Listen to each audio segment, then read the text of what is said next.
Frank Hicks. Yes. Oh. Travis Lemaster. Yes. John Pearson. Yes. Karen Poland. Yes. Dana Richmond. Yes. Motion carries. Thank you. Appreciate it. Okay, so 5.3 is comprehensive plan final review. Todd? Not Todd. Sorry. Scott. Thank you, Dana. I know that I need you on my right-hand side.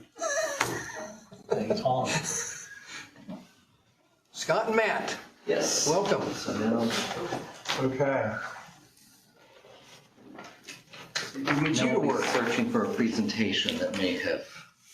Oh. And I'd like to try to share it if anybody's online.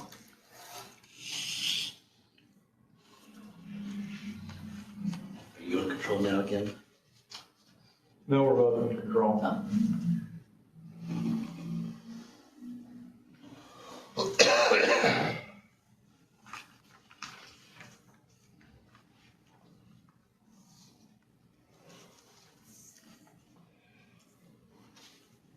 Share.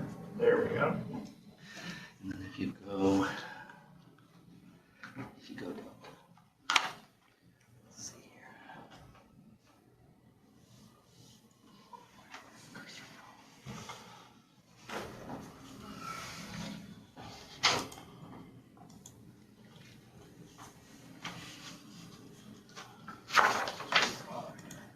There we go. There you go.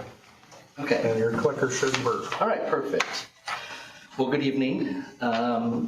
My name is Scott Siefker. With me tonight is Matt Vitale, and we are with Taylor Siefker Williams Design Group, and we are part of the consultant group that has been working with the county the last year on the preparation of the Grant County Comprehensive Plan. So this evening, we are here to present kind of the overview of the process, what the county in terms of the various planning steps has gone through, as well as just a high level of some of the broad recommendations or plan priorities that came out of the planning initiative. A little bit of background in terms of kind of the comprehensive plan process itself and where this came from. I know several of you have been involved in a variety of points or steps in the process, whether that was serving on the overall steering committee or whether that was serving or participating on one of the public outreach sessions or one of the meetings that we facilitated.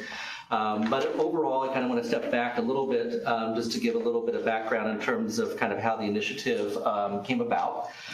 So in the spring of last year, well, probably a little bit before that, the winter kind of last year, the county applied for a comprehensive planning grant through the State Office of Community and Rural Affairs, or OCRA. So that acronym we'll use quite a bit in terms of our planning terminology.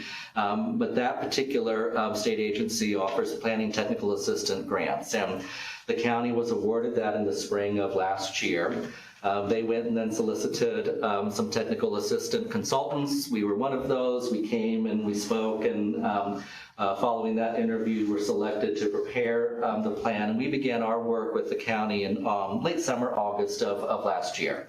So for the past 12 months or so, have been working on the development of the plan and going through the various process steps, etc. In terms of the kind of a comprehensive plan and what that is, by the very nature of the word comprehensive in the title, it covers a lot of sort of the big umbrella of thinking about a community, or in this case the county, and where they want to go strategically, what they kind of goals for the visions would be in a long-term format at a high level. So think, 15 plus years out, this is typically what a comprehensive plan is setting. And it's covering a variety of topics.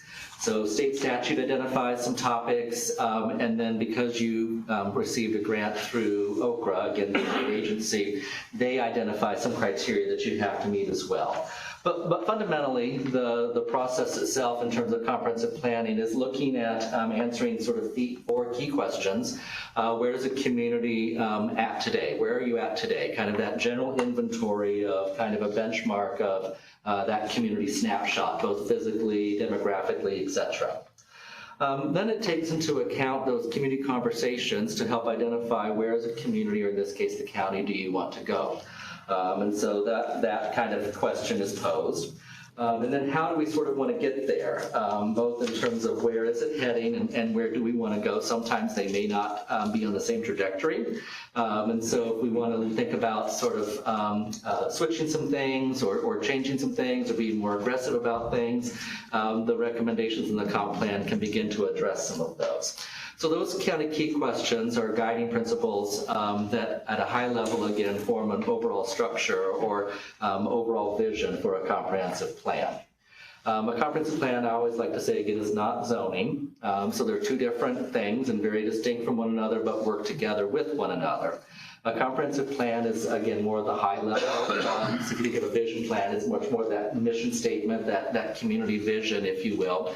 And zoning is just one application in which you can help as a tool to implement some of the plan recommendations. There are obviously a lot of other tools that can be used because the plan recommendations vary from bricks and mortar type of initiatives, infrastructure initiatives, to policy initiatives, to programming initiatives, etc. Again, by that very nature of comprehensive, it's very broad in terms of the elements that it can cover. And again, zoning is something that's a technical tool and a legal legislative tool. A comprehensive planning is not a legislative law document. It's just a guiding, if you will, vision type of a document that can be used as a reference when looking at things like development in the future or what have you. So it's just one more additional tool that a community has to look at things like development or growth or what have you. I believe for reference, your last comprehensive plan was completed in the 90s, so that gives you a sense in terms of kind of the last time that this was sort of looked at. And so clearly, kind of needing a refresh, it was important to do that. And again, you were fortunate to receive a grant from the State Office of Community and Rural Affairs to help prepare that. As I mentioned, oops, did we go backwards? What's happening there?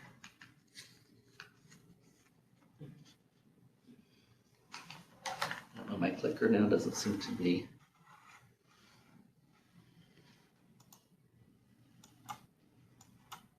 Did we freeze again, maybe?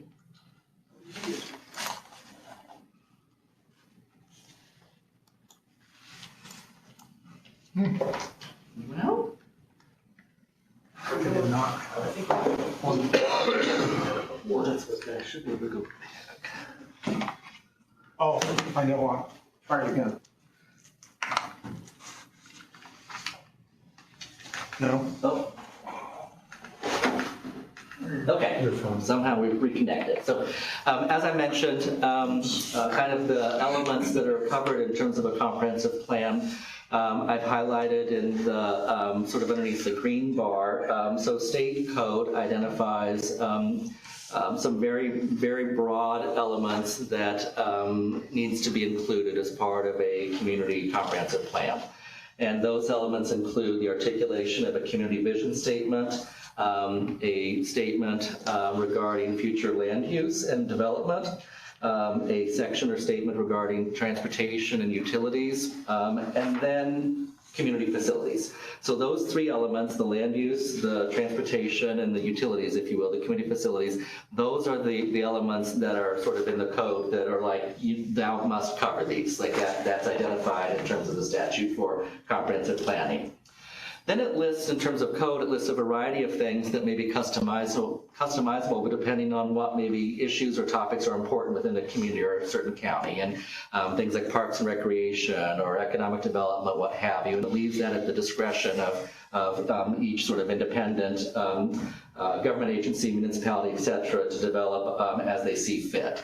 However, because you receive funding from Okra, they go ahead and identify the elements that need to be covered as part of the comprehensive plan. So we answer both the state statute requirements, those 3 elements that are underneath the sort of the green bar there regarding land use, transportation, utilities, and community facilities, as well as what's under that dark blue bar, the Okra elements. They have 13 that they identify in total. And so you'll hear us a lot this evening talk about our organization of our plan based on the Okra elements. And the reason being is since you, again, are following the grant prescribed requirements from Okra, we had to organize our plan and our structure around their requirements or their elements in addition to the state statute elements. So combined together, that kind of holistic group of elements then holistically then makes up the comprehensive plan as your final deliverable. Our planning process, we had, as I said, been working over the past 12 months, really 8 or 9 months in terms of actual plan development, where we went through kind of 3 sort of phases of work. The first phase of work was the existing conditions, what we call the existing conditions collection. So that involved inventory and analysis and collection of data and maps regarding all the sort of the kind of current, if you will, physical conditions in the county, the land use in the county, the demographic, the economic population, all those kind of things that again give us that baseline planning snapshot. We then moved into the plan development phase, and so those 13 plan elements that I mentioned, we began to organize some recommendations and initial goals and draft strategies for each one of those and test those.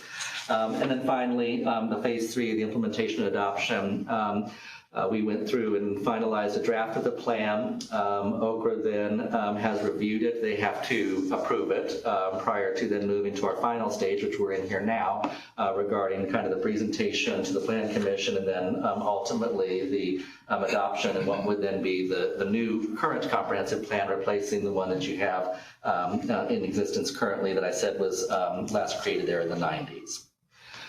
You'll note that along the way in each of the phases, we had a series of engagement, and so again, not creating this plan or this document in a vacuum. We had a variety of opportunities for public engagement and community conversations. Specifically, there was a comprehensive plan steering committee that was organized and set up, and they met regularly at various milestones along the process. Those were also open to the public and attended by some members of the public at their particular meetings as well. In addition, we held a focus group session with the local Farm Bureau. We facilitated 4 community conversations throughout the county. We had 6 communities represented in those conversations, so a couple of the meetings had 2 different communities joined together, but in total 4 community conversations representing 6 communities were facilitated. We did 2 broad public open houses that were open again to anyone. We facilitated those at the county fairgrounds at kind of the beginning visioning phase, just to kind of collect some big ideas. And then once again, as we kind of got the draft recommendations and priorities and had an opportunity for members to respond to that from the public. In addition to those in-person events, we did 2 online virtual surveys. So again, if you didn't come to one of the public sessions, there was opportunity with similar content that was available in the in-person sessions that individuals could go through and provide some responses to in terms of the public surveys. And then, the plan document review with the committee itself. Some key takeaways in terms of elements that we had heard, things like preservation of the existing agricultural land, supporting existing businesses, concentrating growth or development along key areas along the interstate corridor or adjacent to some of the existing built areas. So again, trying to take advantage of infrastructure that was already in place rather than extending infrastructure into other rural areas. Housing was a big topic, some connectivity, both regionally in the county as well as internally in terms of some of the communities also came up quite a bit. And then some broad, utility and infrastructure items or issues were also common themes or common topics that were brought up or highlighted in kind of the public feedback in all those forums that we previously listed.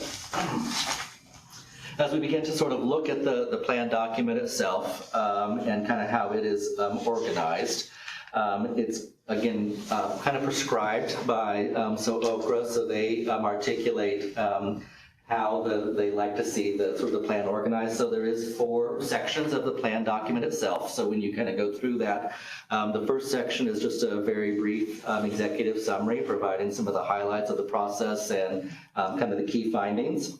The second section is a summary of that existing condition. So all of kind of the demographics, the sort of the population, the economic analysis, the existing land use or development analysis, etc. That's all summarized in the second section of the document. The third section of the plan then highlights those that participated as part of the Comprehensive Plan Steering Committee and sort of summary of some of those particular meetings and conversations. And then the meat of the document, the bulk of the plan is really found in section 4 and what we call the analysis by subject matter. And so those are the 13 topics. And so again, varying from land use to agriculture to historic and natural resources or archaeological resources, placemaking, etc. Each one of those are presented with in kind of the same format with a sort of analysis and a key findings or action plan for each one of those. I will highlight just kind of the template here. So when you go through the plan, each of the 13 topics, doesn't matter which one you're in, they're all organized the same. So when you look at it, there are sort of 6 areas of focus within each section or each planning topic. So my sample one, there's a spread from the transportation section, but it gives you an idea in terms of kind of, again, what's in it, but again, each one of them will be organized in a similar fashion. So for my example here, each of the sections begin with a existing condition summary of whatever the topic is. So in this case, again, my sample is transportation. So it goes through and highlights kind of a summary of the existing narrative of the transportation network within the county. And then in some instances, there's a map or other graphics that we utilize to support. So in this case, there's an existing transportation map that you can see there. Following that, each of the plan elements, they highlight the community input from, again, it doesn't matter which platform, whether it was online, whether it was in person, etc. We tried to summarize key public or community input as related to that topic. So in this case, that 2 with the bar around it, that's some key kind of community input that was received, in this case, with my sample regarding transportation. And then in the third area, we begin to articulate some of the initial sort of recommendations and what those are for the topic, as well as an overall vision statement. So each of the topics has kind of a goal, if you will, a broad mission statement that we're trying to achieve as related to that topic.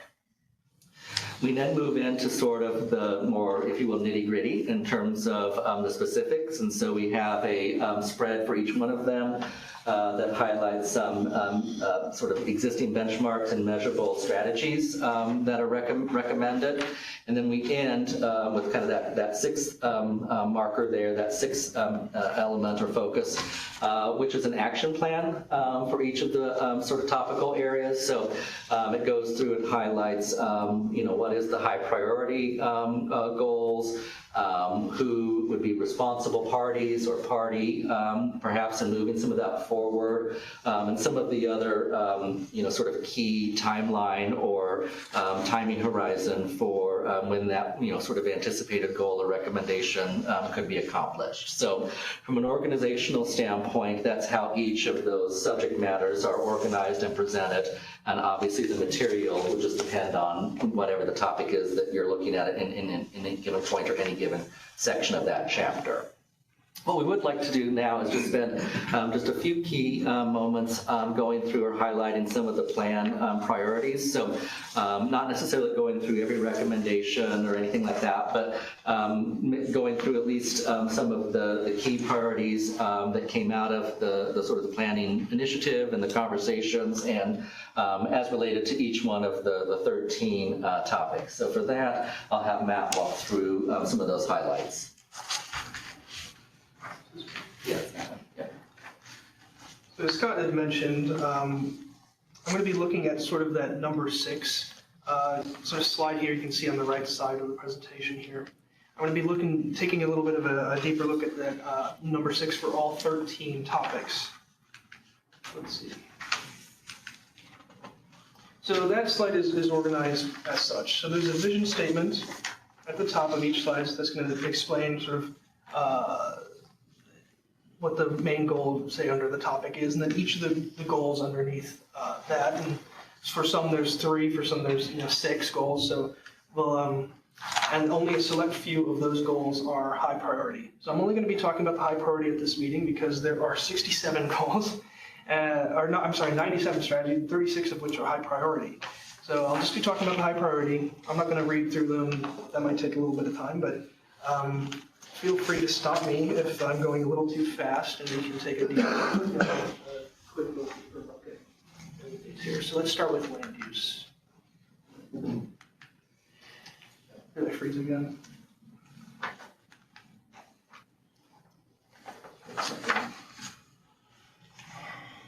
Is it connected to here? Should be. Well, that did it. Huh. Okay, yeah. My click did it or yours, but we'll try. These are our 13 topics, so let's start on land use. Okay, here we go. All right, so that goal at the top, encourage infill, revitalization, the vision statement, encourage infill, revitalization, and context-sensitive development in existing communities to maintain and enhance community character. So this one has 8 goals underneath it, 4 of which are high priority. So you can only see 2 on this slide, but of the 4, they are all about sort of using zoning and regulation to discuss sort of protecting agricultural and environmentally sensitive areas, and encouraging the preservation of local businesses and cultural sites. In government and fiscal capacity, the vision statement is maintain and grow the community through fiscally responsible decisions and the ability of the local towns to support growth. And we have, I believe there's 6 goals, 3 of which are high priority. And they're about sort of increasing the county's capacity and improving communication, increasing capacity again for economic development programs. On topic 3 here, public facilities and services. Provide adequate public facilities and services that will meet basic needs and improve quality of life. So we have 5 goals, 4 of which are high priority, and all about sort of providing high quality services, identifying any gaps where we can possibly sort of improve service, and working with local schools and educational institutions. Topic number 4 is placemaking. Create places that are meaningful, compelling, and reflect the unique identity and cultural heritage of Grant County. And there are 7 goals under this topic, 3 of which are high priority. And they're talking a little bit about sort of arts and cultural initiatives, supporting countywide branding, and building upon partnerships with school systems. Moving on to topic 5, economic development. Promote a balanced and diversified economy. And there are 4 high priority goals under this topic. And they're sort of all targeted towards under this economic development umbrella. So we're talking about financial incentives for the redevelopment of brownfields, or local incentive, identifying target industries and infrastructure that can sort of support industrial growth and economic development where appropriate. Or am I going too fast for anybody? Are we doing all right? Okay. Move on to housing.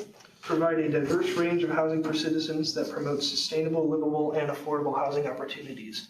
So there are two, just two high priority goals under this topic. And they're about rehashing kind of those development regulations and ordinances to ensure that there's adequate opportunity to build all types of housing so that people can afford to move in and start living in Grant County. The next one is transportation, and I believe this one just has three high priority topics. And the first one is, I forgot to read the vision statement here, is provide a safe, efficient, and interconnected transportation system. It's about developing sort of road plans, highway plans, making improvements and repairs to county roads, and identifying where growth may occur so that we can keep up with with the infrastructure in that area and make sure that infrastructure and roadways are able to handle that growth. Under agriculture, the vision statement is ensure the protection and preservation of prime agricultural lands. And the two high priority goals under this topic are about amending regulations or ordinances to allow for agritourism and reviewing ordinances to support new agricultural business opportunities. Oh, and there's two more here. Apologies. Yeah, and they're both about policies to make sure that agricultural lands are preserved from items like solar facilities or if there's large industrial development and whatnot. Under natural resources, we have two high priority goals here. The vision statement is provide adequate protection for and enhanced stewardship of environmental resources in sensitive areas. And again, these high priority goals talk primarily about the regulations regarding your environmentally sensitive areas, making sure that those are sustained and protected. And under topic 10, we have parks and recreation. There are three high priority goals here. Ensure the parks and recreation offerings remain relevant to meet the recreation needs of the population. And so this is about working with IDNR to make a Parks and Recreation Master Plan, and collaborating with local towns to help them out, sort of work with them if they have any recreational needs, as well as developing a plan for connecting the Cardinal Greenway, the gap there that's in the southern part of the county, south of Jonesboro. Under broadband, we have two high priority goals. Aim to eliminate broadband access gaps in the county by expanding infrastructure and implementing digital literacy programs to promote equitable internet usage. So this is these two high priority goals are again mainly about sort of our ordinances and regulations, encouraging the installation of infrastructure so that the county can have full comprehensive broadband coverage, as well as improving county presence online. The historic and archaeological resources, which is topic 12, enhance the county's rich rural and cultural heritage through land preservation and historic preservation efforts. And so the two high priority goals under this topic talk about protecting scenic corridors and historic areas, as well as making sure that historic property owners are connected to resources that could help them with historic preservation. And our last topic is hazard mitigation, which there are no priority goals. But these are the three goals here that are underneath that. And I'll read the vision statement here for you. It's proactively plan, review, and implement emergency preparedness that reduces the risk to personal and property hazards and allows for timely information distribution during emergencies. So these goals, though there are no high priority goals, they talk mainly about sort of making sure that information is distributed quickly in the event of emergency. And I'll pass it back to Scott here to talk about our next steps and sort of what's coming up next to finalize this planning process. Yeah, so again, the sort of the prioritization there came from, as I said, a variety of sources and opportunities. We had drafted some recommendations. They got refined a bit at the last public open house. Community members were, welcome to, or invited to respond with some of their priorities. The online survey was the same thing. People responded in terms of prioritization. We obviously added our best practice from a planning perspective in terms of some recommendations, because again, some A has to happen before B on occasion. So we added that in there as well, and then presented that to the steering committee and that working group. Then they kind of finalized again, kind of the yes, let's agree, let's keep that as a high priority, or let's maybe move that to a moderate or a low priority. And again, if something was a moderate or low priority, that does not mean that it was not important. Everything that's important, it made it into the plan in some form or fashion. But there's always a recognition when you do the prioritization exercise that you can't do everything all at once. And so to begin to provide some focus as you're moving through some of these particular elements, some key areas where you as a county may want to focus on, that's what the prioritization exercise allows you to sort of do and then be able to focus on moving forward. So as I said, the plan was drafted, reviewed by the Comprehensive Plan Steering Committee. It was then submitted in the draft form to the state. So OCRA has reviewed it. They came back with a couple of minor comments, one of which was they wanted to see the hazard mitigation plan included as an appendices. So we have referenced that in the plan document. In the plan itself, there are, in addition to the hazard mitigation plan reference appendices, the public input, the raw data from the online surveys, et cetera, as well as some of the public meeting board material. That's also included in the appendices, so that documentation is also there. So anyway, OCRA then, at the end of August, provided their approval, so the state has signed off on kind of the meeting the requirements from a grant perspective, and all the technical elements are covered. And then obviously coming to you all this evening for this informational presentation regarding the comprehensive plan and the status of that. And then we'll be moving over next month, I believe it is, to the commissioners. Your grant administrator will facilitate in coordination with staff a public hearing. Was it the 6th? Yeah.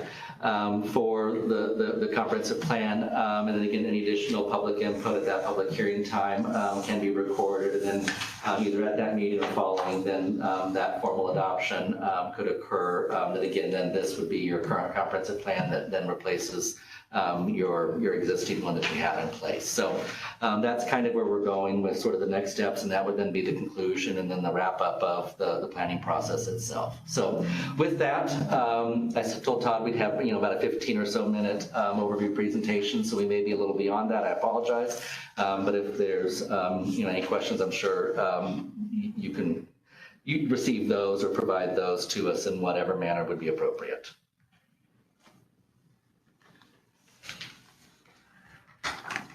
So Scott, will the actual plan have about 198 pages? Is that what the draft was? You have an actual plan? Yeah, we have one. You'll get copies, it's finalized and adopted, and very nice printed copies, etc. Before the appendices, it's 123 pages, and then with the appendices, it's now give or take 50. So the appendices are half of the, with all of the raw data from the public input and what have you. This is before the final appendix, which is going to be the hazard mitigation Yeah. plan. We didn't print that out with this one. We but just that is- include a reference to the hazard mitigation and not that full document itself. That brings us up to like it's Have we seen this We plan? received both documents. Has the APC, have the members received this plan Yes, for review? Okay, in its Two. most recent form? yes. Okay. Everybody good with that? Okay, and we'll have it online before the commissioners' meeting for public review? It's a really big file. So I've got a note to myself on how to be able to get that. It wouldn't be unusual, right, if we can get it on the website, you'd have a PDF, a link to the PDF. So we're gonna work with Todd to see if we can get a compressed version that maybe is for posting on your system. And then that could be, Is that something we can hand to IT? Yeah, I'll talk to him about it Because I think it's important that we get it up for the public before the public meeting, yeah. before the commissioner approves it for the final. I think that would be an appropriate thing to do. Okay. And Mike, your grant administrator, he'll be the one kind of we'll assist him and kind of do a similar presentation to the commissioner in terms of the overview, kind of what's in the plan and how it's organized, and then he'll sort of run, if you will, that portion of the public hearing to kind of officially make the grant required, because that is required by the grant itself. So he'll be here and do that at that meeting in October. You guys be here too? Yeah, we'll come and give a similar sort of overview along with him. Okay. Yeah, And that's Mike Kleinpeter. correct. Okay. Yep. Questions or comments for Scott before we turn him loose? Need a motion before we do that. We need to make a I favorable was gonna say- recommendation. Yes, Okay, we have a, Dana. I would like to move that we, the Area Plan Commission, make a favorable recommendation for the adoption of this comprehensive plan, specifically titled Grant County Comprehensive Plan, Cultivated Classic, dated 9/4/25 at 7:00. So we have a motion from Dana Richmond. We have a second from Karen Pullen. We'll take a roll call when you're ready, Todd. Ready? Raymond Bear, Yes. Jerry Cadell, Yes. Josh Courtney, Yes. Travis Lemaster, Yes. John Pearson, Yes. Karen Pullen, Yes. Dana Richmond. Yes. Motion carries. Motion carries. All right. Thank you all very much. Thank you, gentlemen. Okay, we are ready to move to item 6 on the agenda, reports, resolutions, communications, general discussion. Mr. Glickfield. Two things.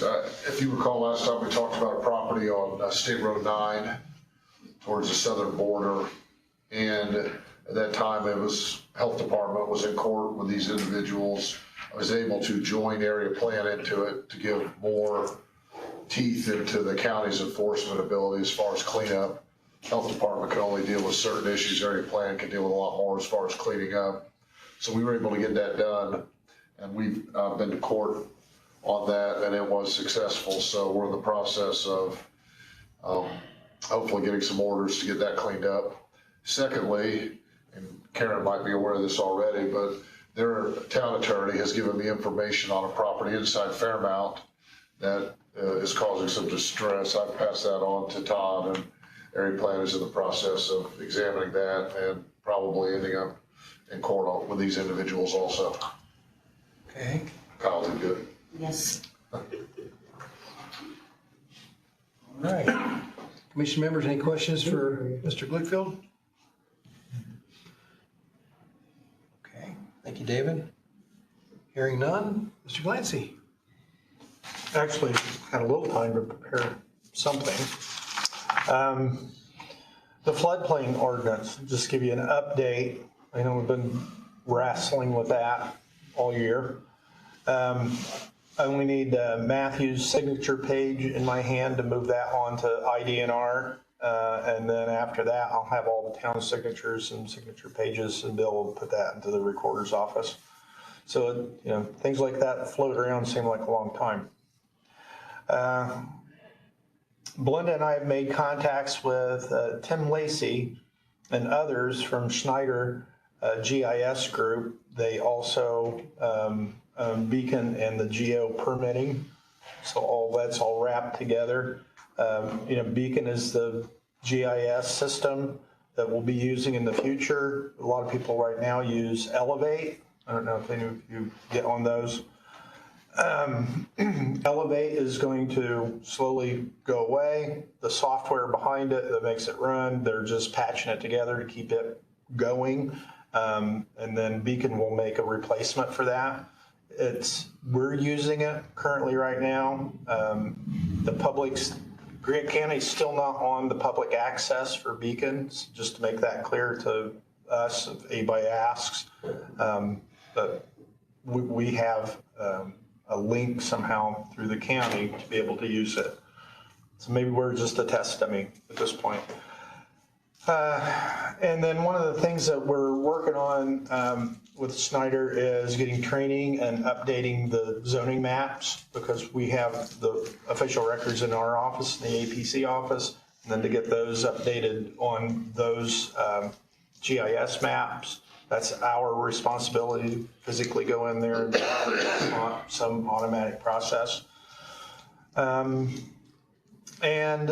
working with County Economic Development Group, we have, they were requesting a full map, one map of the county zoning, okay? And so we were able to, with Snyder, go back and forth, and I ended up with a PDF of it, and the Economic Development folks, Brad Bookout, he printed one off. I have a really nice one now in the office, and we're going to have that framed to put on the wall. Anybody wants to come take a look at it, we don't have it framed yet, but I've taken measurements. Big one, right? Big one, yeah. And so doing that kind of pushed that piece to be able to update all the zoning maps. We can't use that one big map for every little parcel. We'll have to break it down to townships and so on. But now we have that process laid out. Wasn't quite sure how we were physically going to get a map to be able to do that in the office, have that updated. Does the software allow permit to check the zoning to see if it's within, for permits, if a permit is filed, does it correlate at all with zoning? A permit? Yeah. Well, it's correlated if they come in and want to build something they can't, or do a process that's not allowed because of the zoning. Okay. Did I answer your question? Yes. Okay. Another topic, thing I just kind of went down my to-do list. The website, I've adjusted a few things so we can get our agendas and meeting minutes on. I need to have these things on there, per July 1st, okay? So I want to get all of our meeting minutes updated. I talked to some folks, and then also the agenda items, so I can get those on the website so they're public. They're available to the public. I just simply haven't had time to do that. But I have a process. I see how to do it. Just kind of an overall, there's a lot of time spent with both Belinda and I. We've been working with several developers and business owners, regarding zoning questions and future use of property they currently own or are considering purchasing. It's really nice to see somebody before they purchase a parcel of land that is zoned properly for whatever their planned use is. And I want to note that these conversations have been really encouraging.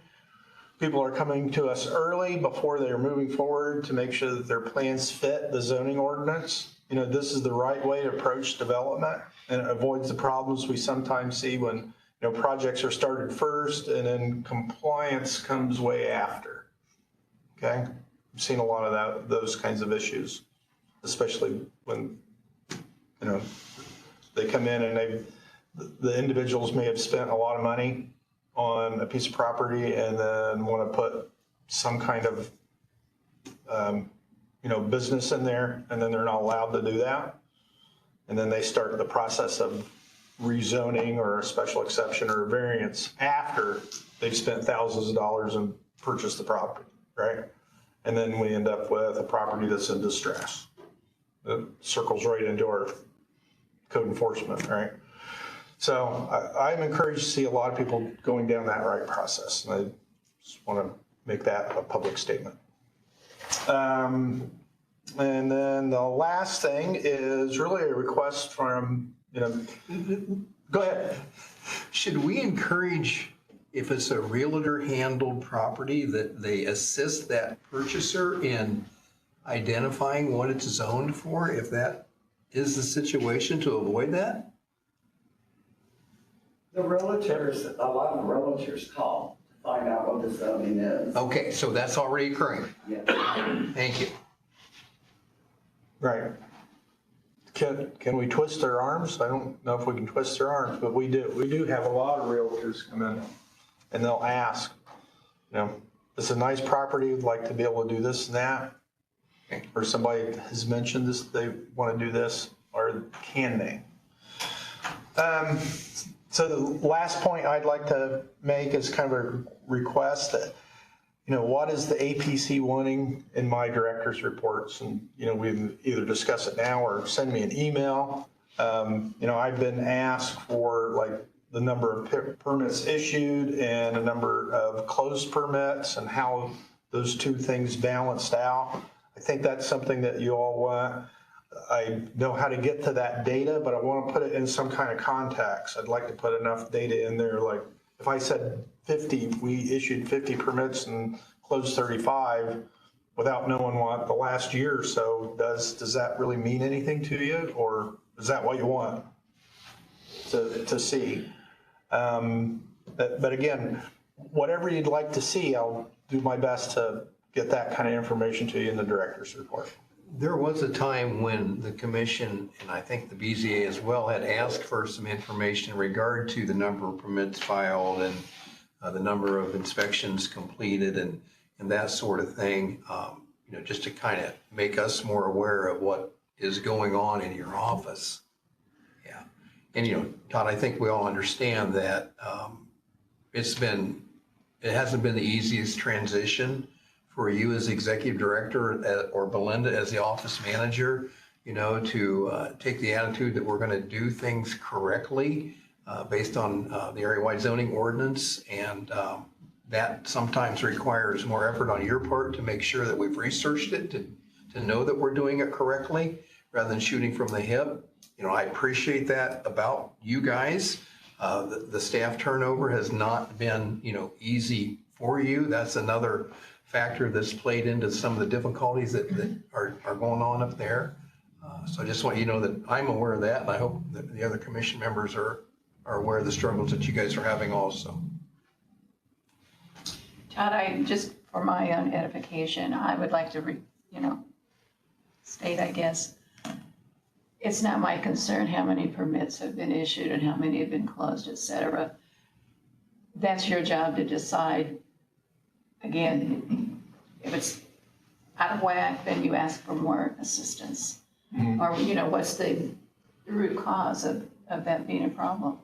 I don't personally feel a need for you to tell me every month. Okay. It's not me. You know, within the director's report, I want to be able to give you, you know, this commission what they are wanting and needing. If there was a list of permits, it would be of interest of mine, what types of permits, whether they were reconstructions or additions or remodels, to know whether people are building houses or if they're just fixing up the ones they have, to know if they're growing. I mean, just my perception or my thought on it. If there was a number given, the type would be important. Like a year end, Yeah, one or two Right. times a year kind of Yeah. thing. Just, Not every month, right. Okay. not just a summary. And yeah, I think that's what I mean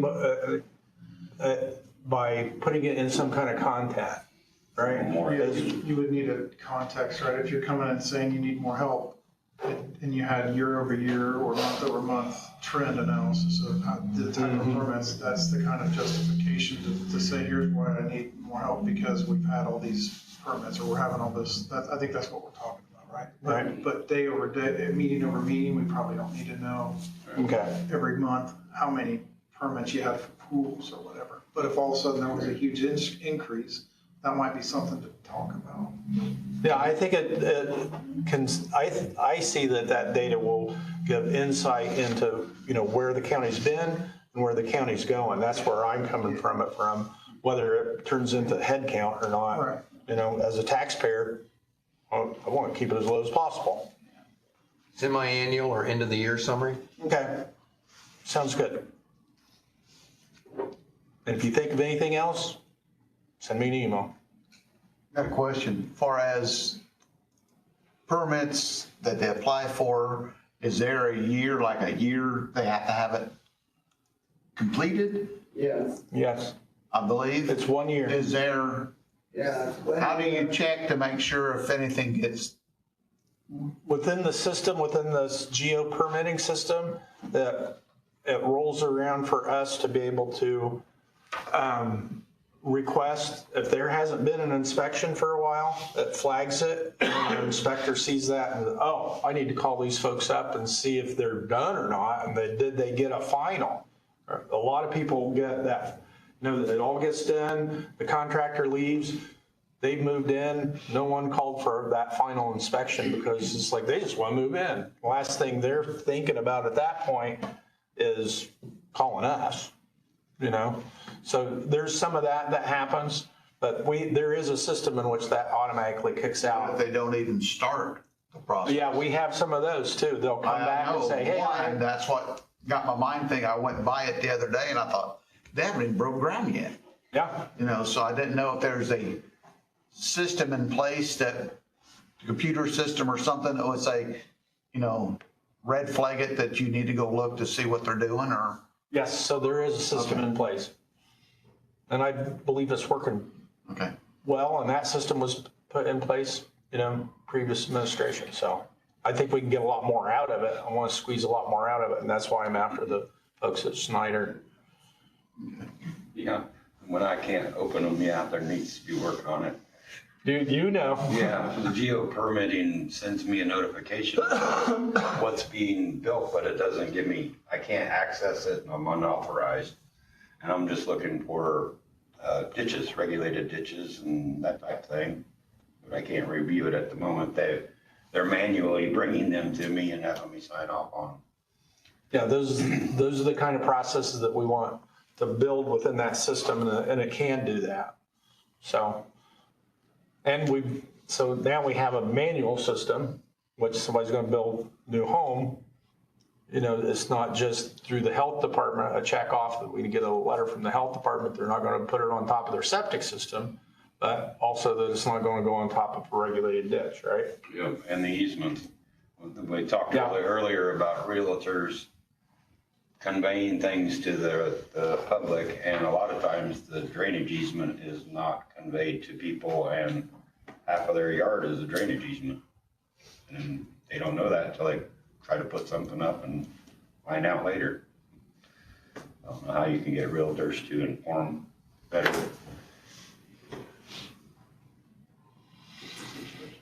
And that, into my board.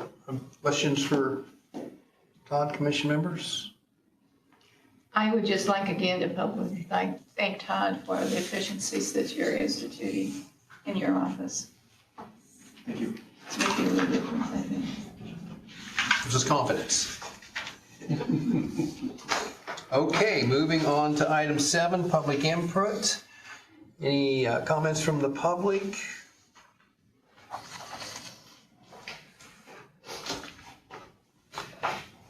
Hearing none, we'll move to item 8, adjournment. Do I hear a motion for adjournment? I'll make a motion to adjourn. Motion by Josh Courtney. Do I have a second? Second from Dana Richmond. All those in favor signify by saying aye. Aye. Those opposed? Thank you, everyone.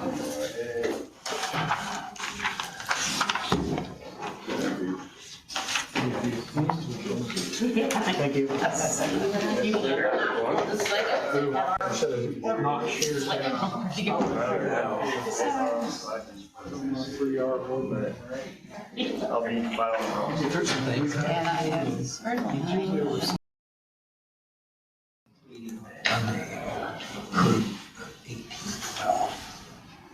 Just supposed to happen October 3rd. We toured the facility yesterday. It's really nice. They've done a great job on it. I used to take 4th graders years ago, and I took them a couple times, and I'm going to come back. I want to go to this one this year. They've got to do that.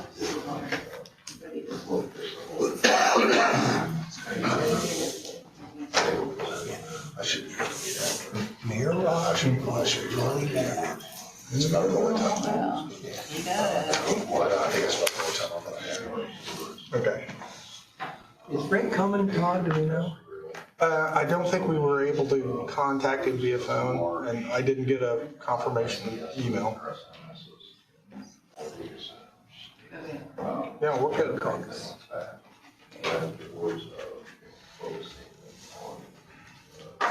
Randall. Hi, Jerry.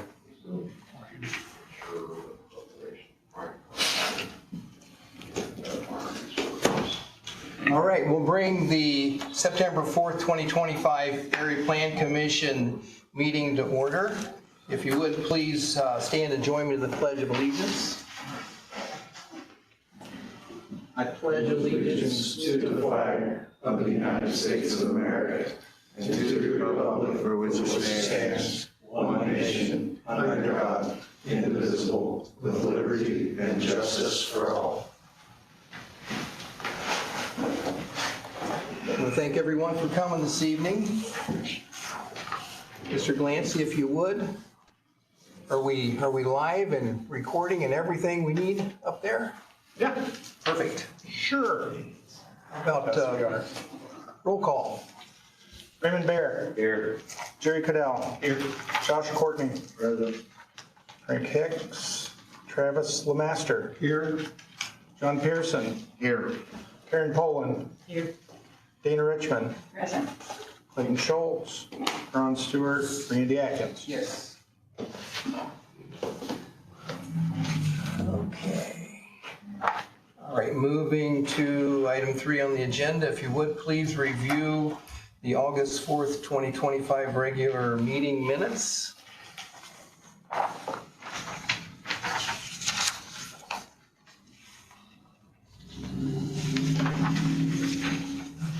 May I make a comment? I'm sorry? May I make a comment? Absolutely. Number 4 in public hearing. Jerry Cadell made the motion and reviewing the video. You know, Randy pretty much stated what the motion was, and you made the motion. I just wanted to make it clear what was said and then what we need to have said, right? Which what was said was changing from commercial to residential. And to be a little more specific in what the application was for, was from general business to residential 3. And so I put that in parentheses to make that all clear.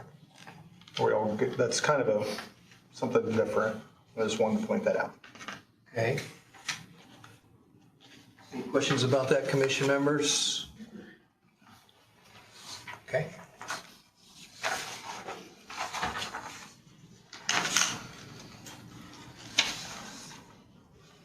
Is there anything else, Todd, that you wanted to bring light to? No.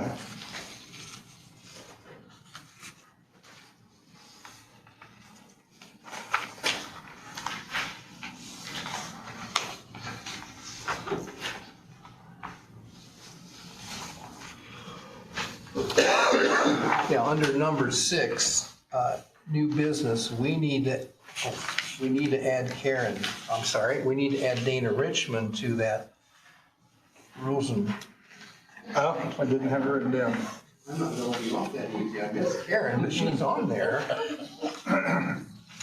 So we need to add, unless she's gonna resign already before we met. Dana Richmond.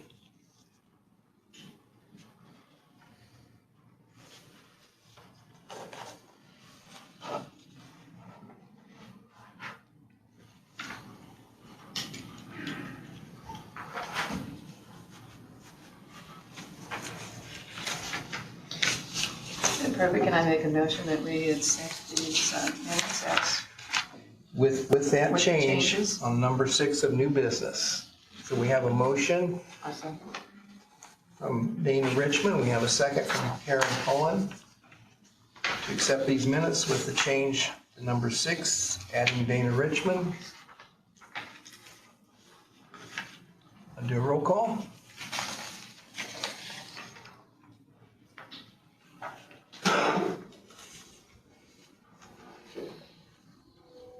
Raymond Bear, Yes. Jerry Cadell, Yes. Josh Courtney, Yes. Travis Lemaster, Yes. John Pearson, Yes. Karen Poland, Yes. Dana Richmond, Yes. and we're good. We're good? Okay, moving to item number 4, old business. We are going to table item 4.1. We're back to that area-wide zoning ordinance change. Any comment to that, Mr. Glancy? No. I'm just not prepared. Okay. Do we need a motion, David, to table that item? Yes. Okay. So I'd like to entertain a motion to table 4.1. So moves. I have a motion from Jerry Cottle. I have a second from John Pearson to table item 4.1. All those in favor say aye. Aye. Those opposed? Speed that up for you, Todd. Okay. Okay, item 4.2. We have in the packet a proposed fee schedule change. Mr. Glancy's research into the area-wide zoning ordinance discovered that the process that we had used originally with Clayton Soltz was not the process of the fee increases that we should have followed, because it was in the area-wide zoning ordinance how we should do that. So I'm going to have Mr. Glancy go into greater detail about that. What we have before us will be something for us to review. We won't take any action necessarily tonight. We'll try and work that into the next meeting, but I'll have him give us an overview of how this fee schedule proposal came about. Mr. President, if I may, Yes. just for everyone's edification, Mr. Glancy and I were just discussing this. This will actually, assuming you want to approve this, from our perspective, would be in the form of a resolution, not an ordinance, because of course the commissioners are the ones who have ordinance power. So we will hopefully have prepared by the next meeting a resolution, which then will basically recommend these changes, and the commissioners will pass the ordinance. Just Okay. a point of clarification. But we still go do the same. We'll need a public hearing Yes, at our next APC meeting. yes. Right. By the time I had this prepared, there wasn't enough time to do a public hearing for this meeting. Okay. But I wanted to, I had it prepared. I wanted everybody to have it so you can For us digest to it. review. Yeah. You want to share with us? And the how you- public, right? Okay. Okay. Will this be on our website for public review? Sure hope so. Would like that to be. I think the public would probably like that too. Okay.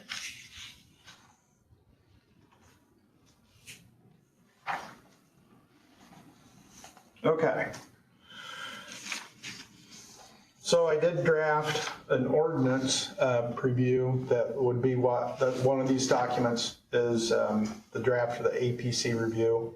And it will not be an ordinance, it'll be a resolution, be worded very similarly. Yes. Yeah. And so that is one of the documents. The other document is exactly what I pulled from, well, it's a Appendix A fee schedule, current versus what is proposed. And what I proposed was using 12% estimate. I'll go through the explanation of this fee change. In Appendix A of the Grant County Area-Wide Zoning Ordinance, where all the filing and permit fees are placed, at the bottom, there's a table that states fees and fine schedule to be reviewed every 5 years. We're 2 years behind that, so we're out 7 years. With fees to increase at the same percentage as the county's assessed valuation over that same period. And with that caveat, the fees will remain the same should the county's assessed valuation decrease over that 5-year cycle. Well, we all kind of know it didn't decrease, right? So Our last update was in 2018, and so that we should have updated in 2023. The change must match the percentage increase in the county's assessed valuation since 2018. And so at this time, the auditor's certified numbers, I had asked the auditor for those certified numbers. I did not realize that I could go online and that's public knowledge, so she got that back to me today. But I didn't have enough time to put the real number in. The real number, taking a look at it quickly this afternoon, is 28%. So it's not 12. I was guessing the 12 was kind of a wild guess on my part. So to keep the draft moving forward and allow the APC to act properly at the public, we'll need to have a public hearing. And then I expected to have the assessed valuation, which I have today. So I'll be able to have all this together by the time we have our next meeting in October. So the steps forward is I have the assessed valuation. I'll recalculate the fee schedule and get that out to everyone. I'll post online for the public. So you're saying this is a 12% and you're going to revise it to a 28%? 28%. Okay. Because our area-wide zoning ordinance, that's the way that states to do it, is by our assessed valuation. And what we had voted, what was voted on late last year was based on an inflation rate, which was actually, looking at those numbers, that was 30%. It was very close. Okay. It was just not based on what our ordinance says to base it on. Am I being clear? Okay. Now, can you get that to us, Todd, as soon as you get the 28% factor in, just to give us plenty of time to And read? email's working well for everybody. Okay, great. So at that time, in October, we'll make a motion and vote on that, and then I'll transmit the certification of that to the commissioners, and then the commissioners will adopt the resolution. And so that'll be the process forward. This is helpful for everybody. I think it's helpful for at least the public. So the categories are actually the permits in which we would issue where a fee is associated? Right, this list comes directly from our area-wide zoning Okay. table. And all that's in our software for filling out a permit? Right. Okay. And if you'll notice, there's nothing on there that is related to solar. We just passed that, and that's not in this table. All the fees associated with solar are in that solar ordinance.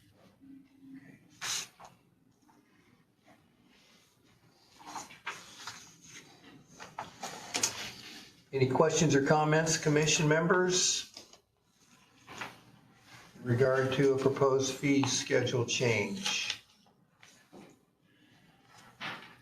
Yes. So the current rate is what it was set at 2018?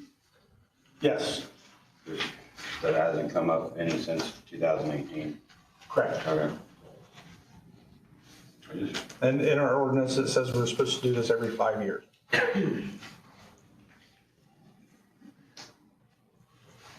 We're catching up, Raymond. Other questions or comments? David, what action should we take since this is on the agenda? I would say just that maybe at this point, though, make a motion to, instead of table it, to receive this information for resolution approval next meeting, something along those lines. Okay. Somebody like to make that motion David just proposed?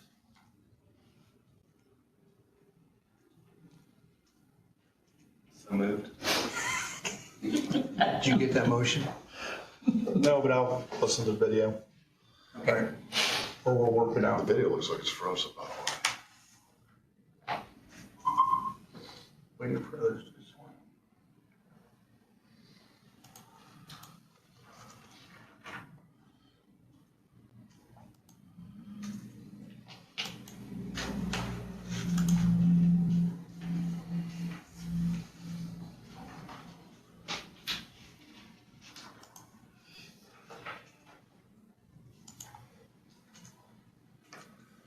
Would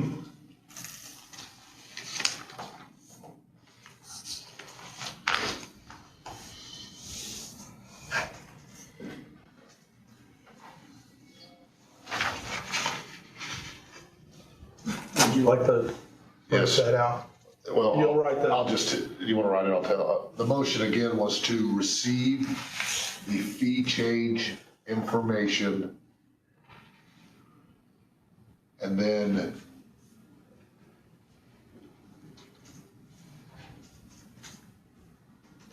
have that ready for review by resolution next meeting.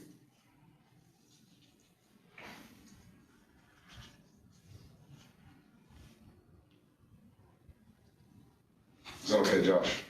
Yes, sir. Josh Courtney has made that motion. We have a second from Travis Lemaster. I don't think your video is working. It doesn't. Yeah, I have the circle of death. So something somewhere is locked up within the system.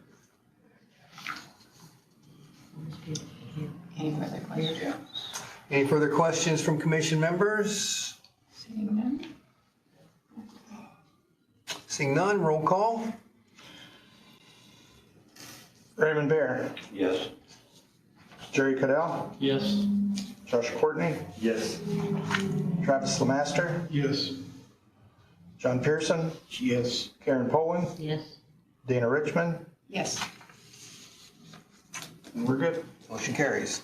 Okay, moving to item 5, new business. We're going to shuffle these around a little bit.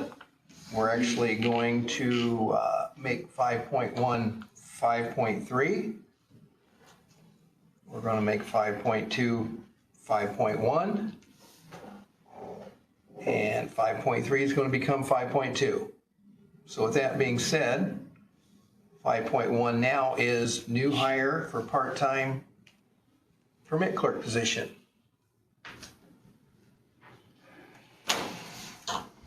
I'm gonna text Marcus real quick.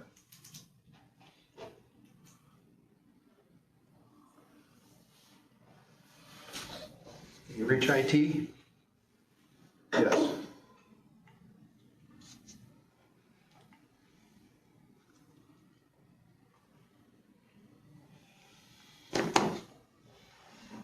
Just send the text. Okay. New hire part-time position, Mr. Glancy. So we hired well, start the story is our full-time permit clerk that we had hired, Nolan Baker, had ended up giving his 2 weeks notice. His previous employer gave him a really good opportunity, and it was a difficult decision for him.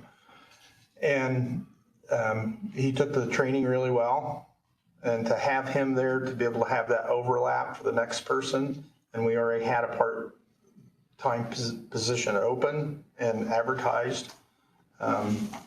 We went ahead and got someone in there while we still had the overlap because no one's last day is tomorrow.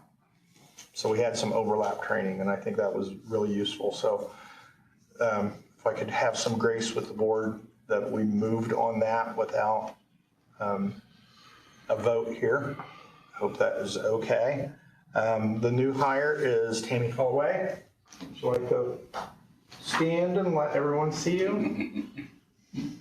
I don't know if you want to have any questions or, but it's working out really well. Pardon? Tammy. Tammy Holloway. Holloway, okay.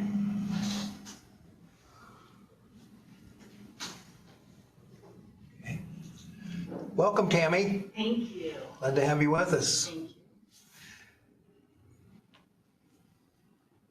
Any questions, commission members? Regard? Todd and I talked about, and I think it was important that we get some cross-training, considering the fact that without that, we basically would be without a permit clerk that had any kind of experience whatsoever, which would definitely place a burden on Belinda, Todd, and anybody else in there who was want to try and pick up the gap. So that's where we're at. So with that being said, no questions or comments. I'll entertain a motion to approve Tammy Holloway as our part-time permit clerk. So moved. A motion from Jerry Cottle. We have a second. Second that. Second from John Pearson. Questions or comments, commission members? Roll call vote, Mr. Glancy? Raymond Bear, Yes. Jerry Cadell, Yes. Josh Courtney, Yes. John Pearson, oh, Travis Lemaster, Yes. sorry. Lines are getting out there a little bit. John Pearson, Yes. Karen Poland, Yes. Dana Richmond.